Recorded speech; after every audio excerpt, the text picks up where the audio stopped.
بسم اللہ الرحمن الرحیم۔ آپ کی خدمت میں قربانی کے احکام بیان کرنا ہے۔ سوال کیا جاتا ہے کہ ہم نے 1 سال سے ایک جانور گھر میں پالا ہے، ایک جانور بکرا ہے، بکری ہے، بھیڑ ہے، اونٹ ہے، گھر میں پال رکھا ہے، یعنی جو پالتو جانور ہے گھر میں ہم نے پالا ہے، کیا ایسے جانور کی قربانی کرنے میں کوئی حرج ہے یا نہیں؟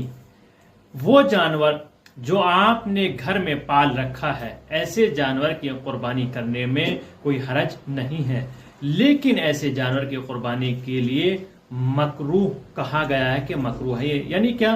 یعنی اگر آپ ایسے جانور کی قربانی نہ کریں تو آپ کو ثواب ملے گا، اور اگر آپ ایسے جانور کی قربانی کر رہے ہیں تو کوئی گناہ نہیں ہے، یعنی آپ کے لیے ایسے جانور کی قربانی کرنے میں